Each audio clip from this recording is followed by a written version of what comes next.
A word can be handed to a child before that child has the language to refuse it.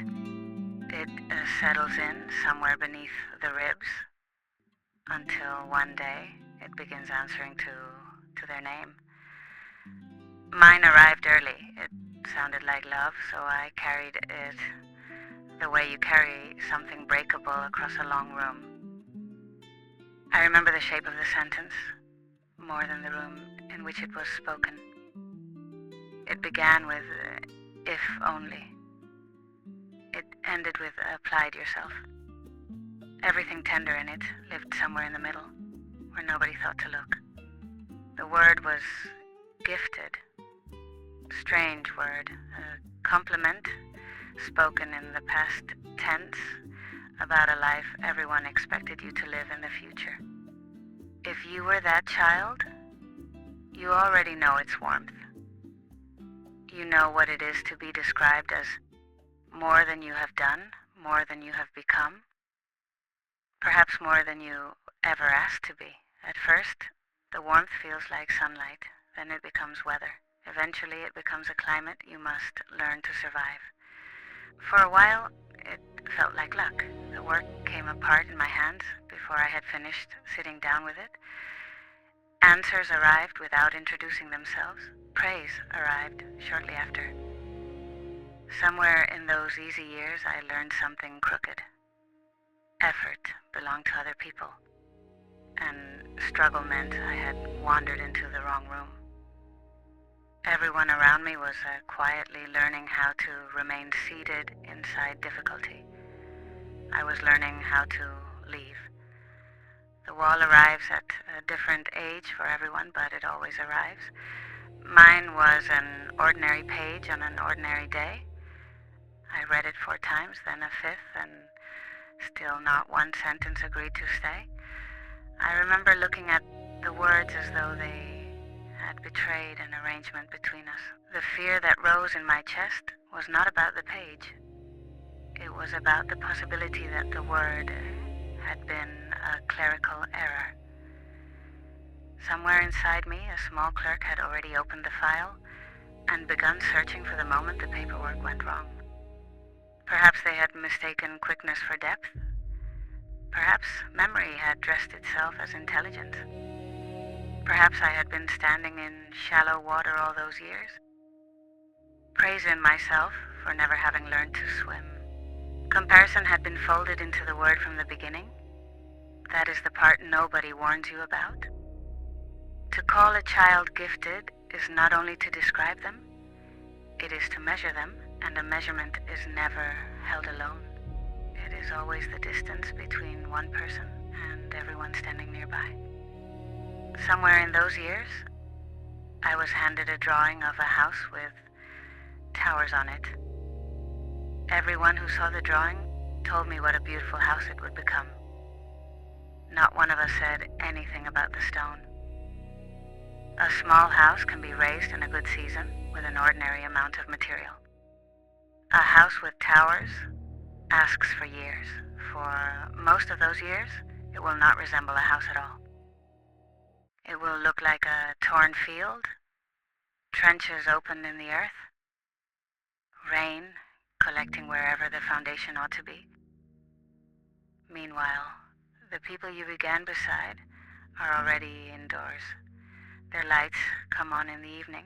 There are curtains in the windows, voices at the table, smoke rising from a chimney. There is an ache in watching someone you were once measured against move calmly into a life that already has a roof. I want to be honest and say the ache is not quite envy. It is closer to grief. Grief for the person you were promised you would be by now. Grief for the age at which you thought becoming would be over. That distance from the beautiful drawing to the rain-soaked field is where shame moves in. It unpacks slowly. It hangs pictures. Before long, it knows the place better than you do. And it stays for years without paying rent. Nothing has gone wrong, which makes the feeling almost impossible to argue with. You have merely failed to be finished. You are being weighed against a building that has never existed anywhere except on paper. A habit grows in that soil. I know it from the inside. There was an application I completed, checked twice, and saved in a folder without sending. It remained there for 2 years. While I told myself I was waiting for the right moment, I was not waiting. I was protecting the drawing. A house that is never built can never be proven small. A life that is never fully attempted can remain magnificent in theory. Unspent potential stays perfect. Real effort leaves fingerprints. It bends nails, wastes material, chooses the wrong stone. Worse, it risks finding the ceiling.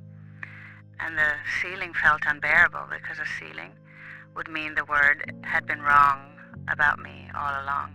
It would mean the people who loved me had not seen the future. They had only been generous. So I became skilled at almost beginning. I researched instead of starting, prepared instead of practicing, waited for the version of me who would arrive without fear and perform the work without having to be changed by it. That person never came. I would like to tell you that one morning I put the forecast down cleanly and walked away. That would be a satisfying lie, and precisely the kind of lie that leaves other people alone with their own version of this. What happened was quieter. I began to understand that the distance between who I was and who I had been expected to become could be shortened from either side. I could spend my life climbing toward the forecast. Sometimes that climb works, although it rarely delivers the peace it advertised. Or I could set the forecast down. For a while that felt like surrender.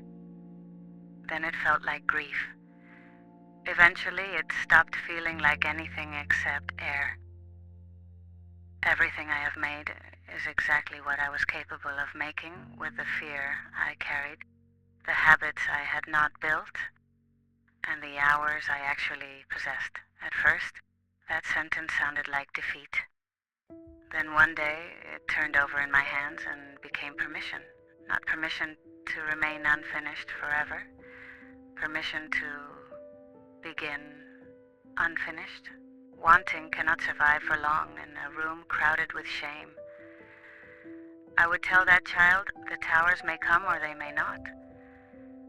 The roof may be lower than we imagined. The finished rooms may bear no resemblance to the drawing.